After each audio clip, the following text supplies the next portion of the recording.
Bonjour Jean-Marc, moi je suis atteint d'une uvéite étiquetée Posner-Schwarzmann depuis 27-28 ans. J'ai été diagnostiquée pour la maladie de Birdshot en 2020. Je suis atteinte d'UVI depuis une bonne dizaine d'années. Je suis Didier, je suis atteint d'une UVI type Birdshot depuis 2002.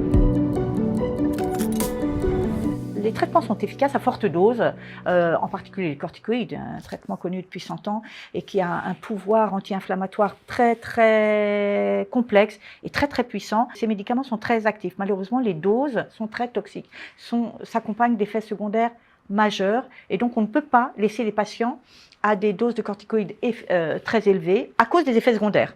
Les effets secondaires nous obligent à diminuer, à faire des associations thérapeutiques avec d'autres familles qui s'appellent des immunosuppresseurs. Et on fait des associations thérapeutiques. Le but, c'est d'avoir des molécules synergiques qui agissent, qui cèdent l'une l'autre et pour avoir un effet positif avec moins d'effets secondaires. Depuis le début, je suis sous corticoïdes, donc corticoïdes pendant 5 ans, à très forte dose. 40 mg, 20 mg par jour. Et ensuite, on a introduit des perfusions d'immunoglobulines qui m'ont permis de réduire le niveau de corticoïdes. Et les récidives, oui, sur les 25 ans, j'ai dû en avoir plus d'une dizaine. Et la dernière est due à l'opération de la cataracte.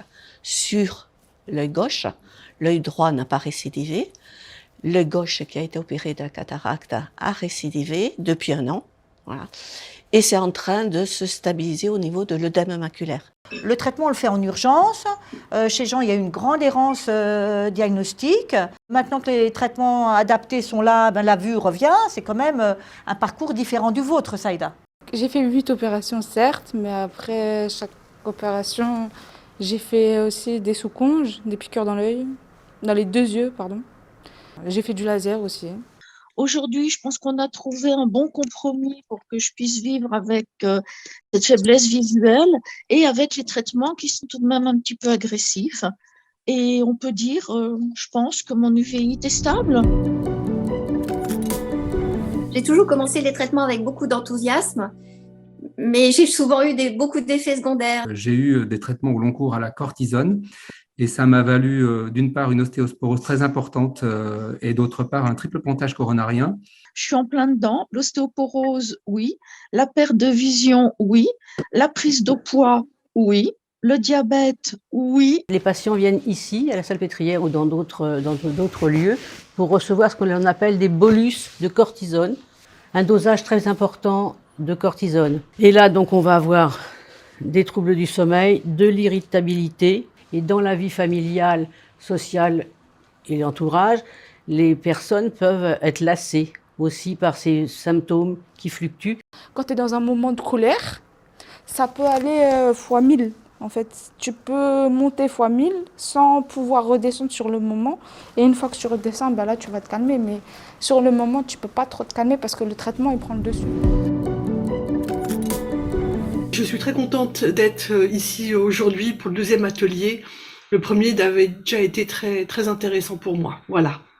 On a une autre vision, entre guillemets, de notre pathologie parce qu'on est confronté à d'autres personnes qui ont d'autres pathologies. Je souhaite connaître effectivement tous les traitements qui sont proposés pour ce type de maladie. Actuellement, il y a des médicaments nouveaux qui sont peut-être plus efficaces sur l'œdème, plus rapides pour traiter un œdème maculaire. Et donc, moi, j'apprécie d'échanger pour connaître ces effets secondaires éventuellement des médicaments, des nouveaux médicaments. Et être plus fort, c'est vraiment un des buts de ces ateliers.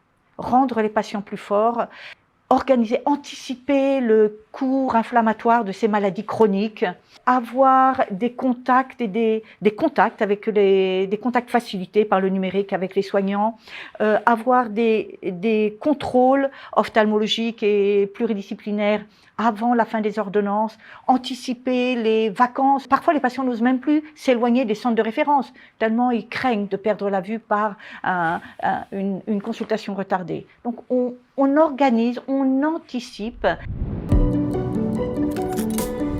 la recherche va galopant, il y a la recherche clinique qui teste réellement les molécules. Et en matière d'ophtalmologie, on est sur des molécules qu'on injecte en intravitréen, dans l'œil, et qui ne sont plus des corticoïdes qui ont vraiment le gros effet secondaire de déclencher cataracte et glaucome de façon non négligeable. Donc le développement des immunomodulateurs ou des immunosuppresseurs en intravitréen ou en topique, en collyre, est d'actualité et c'est vraiment un plus. Ce serait vraiment un plus d'avoir une bonne efficacité avec moins d'effets secondaires systémiques. Pour le coup, on traite vraiment que l'organe malade.